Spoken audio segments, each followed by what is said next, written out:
Good morning, everyone. Thanks for joining us on What's Brewing with Jim and Gigi on this rainy Thursday. Hope you're doing well, though. If you've already hit the roads, they're wet out there. Yeah, rain gear, rain gear, rain gear. This is a legitimate rain day. And I say that because it's not often I say that.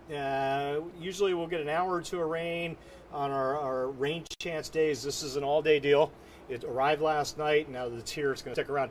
With the exception of the Crystal Coast. You guys are fairly quiet, but you'll get in on the party, as I like to say as well later. But it's a good rain. No severe weather, no wintry weather. Great. A slow, soaking, general, percolating rain through the day into the overnight.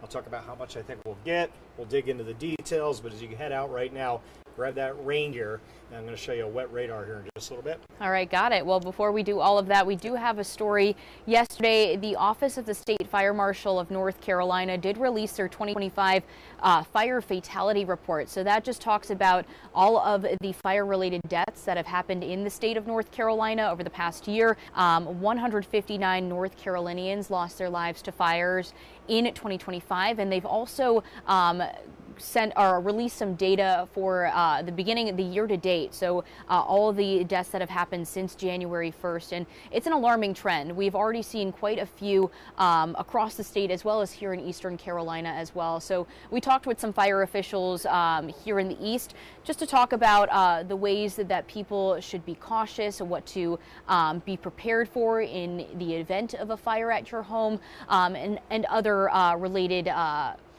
parts of this report that were shared yesterday.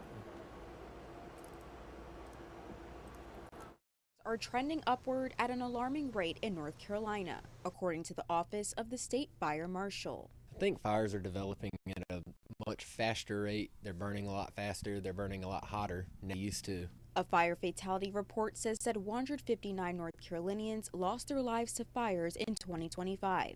With 27 fire-related deaths already reported in 2026 as of February 17th. That includes a teller who was killed in a house fire in Pitt County and an elderly man that was killed in an all-lander house fire in Bertie County.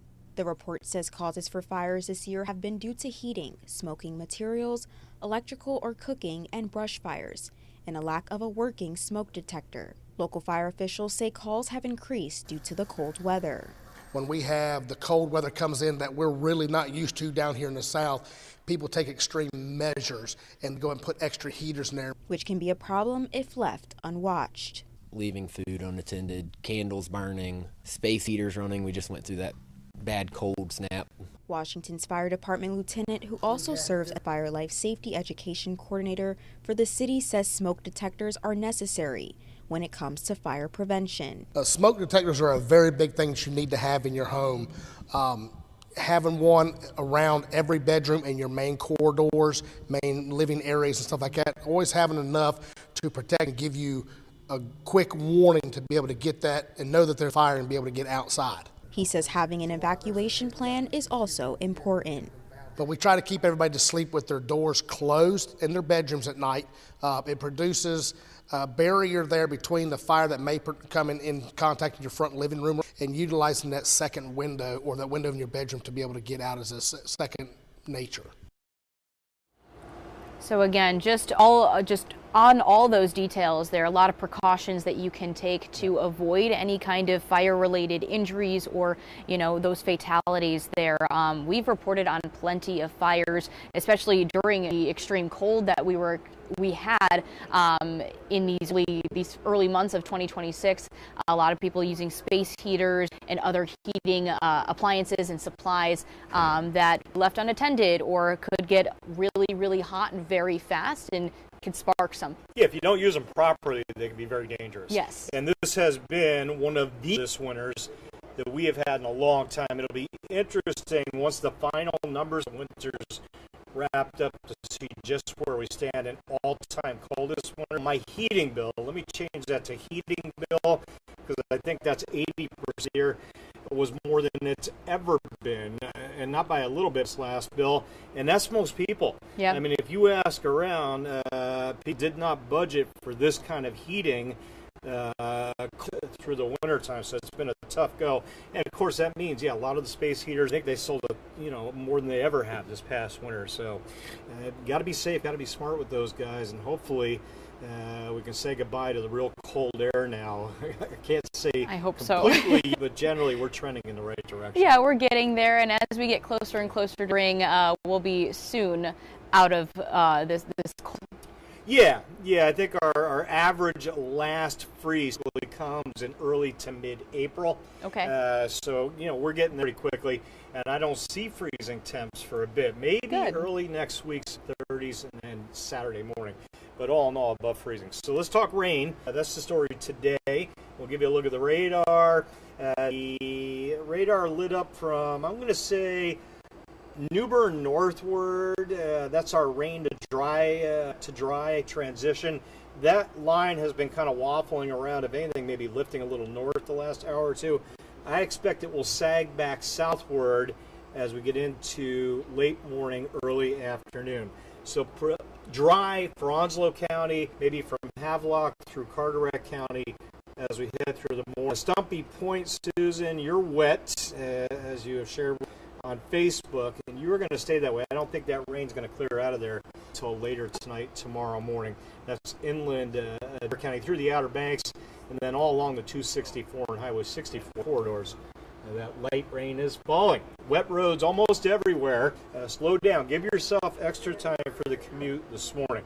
All right, shave 5-10 miles an hour off that speed as we use a little caution, especially all the kids headed to the bus stops. All right, 50-ish out the door, maybe 51 average, mid-50s on the coast. Track the rain, the model data. This is not an exact interpretation of where it'll be raining, but it's a good idea of how things will trend. All right, so that matches up well. Rain, central northern counties at 7 a.m. So where does it go? Kind of hangs up there for the next several hours, and then begins to push southbound 1, 2, 3 o'clock. So we get some moderate showers where you see the yellows there, easing through the area. And then as we head towards dinner time, putting time to dinner time, widespread light rain to a few heavier showers near the coast, and kind of hanging like that through the overnight. Watch, midnight, still light rain, a heavier shower here and there. Same thing tomorrow morning. Light rain, generally southern counties. And then everything kicking towards the command offshore as we watch towards midday tomorrow. That rain start clearing out of here. And again, it might hang in a little longer, out a little earlier. It's a guideline, folks. Tomorrow afternoon looks good. Rain moves offshore, and once it does so fully, it should sit there through the weekend. All right, those clouds are trying to clear a little afternoon. Friday night, let's get you into the weekend. How clouds kind of hanging along the coast. Fairly clear inland on Saturday, the way it's shaking out right now. And this is good. That sunshine does indeed get going, and I think it will. It will pop some mid-60s in here Saturday afternoon. No rain for anybody. I put 20% on the 8 day. You'll see that for Saturday. That's a just in case that offshore rain tries to sneak a little closer. But it looks like a long shot, which is good news. All right, so slow, steady, light rain from now to about noon tomorrow. That's a long duration rain event. So you're just adding and adding and adding slow rain gauges. They should manage to get over an inch, work into the 1.25 inch, maybe 1.5 inch territory by the time things wrap up tomorrow midday or so. So a nice rain event for us, a neat event. Cool, wet, breezy, low 60s this afternoon. South wind 15 to 20. Watch the winds. Right now we're at 5 to 10. There's the afternoon hours. Look for the wind direction change. If you want to know where the front is, watch for the wind switch. Southwest at 7 p.m. Roll the clock. Boom. See that north wind overspread us tonight into early tomorrow morning. That's the cold front coming through. As the front heads southbound, the rain eases southbound with it. So we get into mid-late morning tomorrow. The last of the raindrops start to move away. Drier air comes in on that northeast tomorrow afternoon, and we're in a pretty good place weather-wise for the weekend. Today, mid-50s mañana, and I think we'll be back to 60s on Saturday. And you can see that swath of rain. There's the cold fronts back into the mountains right now, just not moving real fast, which again is good news. on this one. Later today, my widespread get the overall fix on what's going on here. Wave of low pressure. When you see along a front tracking like this, usually that enhances the coverage. That low is not rolling up the coast like that big cold nor'easter, all that snow. Staying south, kicking out to sea slowly Friday and Saturday. Watch that low. Not coming back over us, but I think we're going to be fine. The Northeast is saying thank you for staying out there. All right, so the map goes good. Sunday, we go back towards 7 for an afternoon high, and then the next little system rolls east early next week.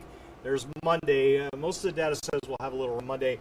In that chillier air Monday, we may be stuck in the 40s Monday afternoon, the way it looks right now. Put a rain chance in there of 40 to 30% Monday, Tuesday. We go back to today, though, 80%. Could have slapped 100 on there. 80 tonight and tapering downward on that rain chance tomorrow morning. We'll call it 40% in the morning. Should be okay for the softball and baseball games for the Pirates tomorrow afternoon, Saturday and Sunday. In fact, the weekend games look wonderful. Overnight lows in the low 40s generally. Early next week, maybe a few there. I might have to lower that Saturday morning or Sunday morning low a little bit as we get drier and drier. They don't see any frost. And again, nice numbers, folks. After the chill down Monday into Tuesday, we're right back to 70 Thursday and next week. That's feeling good. The night lows. And I say no freezing temps, and I'm looking at Faye from a Hosky posting. Hertford County, you guys to the north up there, better chance of such a frost maybe this weekend and early next week. But no deep, hard freezes anytime soon. Great. A needed inch plus of rain over the next 12 to 18 hours and a good weekend. We're checking good weather boxes generally across the board over the next several days. Yeah, and I think this is good timing on it as well. Obviously, it is throughout the day, and people who are working outside are to get that work day in, but at least it's staying away from the weekend so far. I'll take a late week rain any day over a weekend rain. Right. We deserve a good week. Haven't had many of those lately. And the intensity of rain light enough where we're not dealing with flooding issues, not dealing with severe weather, not cold enough for wintry weather, no sleet, no snow, no freezing rain. So yeah, it's a good rain event, quote unquote, good rain event. We help ease the drought. We don't deal with any major impacts except driving for the next day and a half or so. Gotcha. All right. Yeah. Well, glad to hear acts are not too bad out there. Just please take it easy on the roads. Yeah. Update, Jim, and thank you all for joining us. We do have George in our comments as well over on Facebook. Hope you have a great day and stay dry out there. We also said hello to Susan and Faye this morning. Good morning to everyone else. Let's check YouTube. Oh, wow. Good call. No one. That's okay. If you want to check out our YouTube, we do have it live streaming on YouTube. Good for you for remembering to check it. You said yesterday, and you reminded me. Yeah. So we're going to be checking that. You know what? We haven't checked it in so long. They're like, okay. Yeah. We'll be here. We'll be here. Yes. All right. Well, we'll be back again at 8 a.m. for another news and weather update. Join us then. Have a great one. Good call.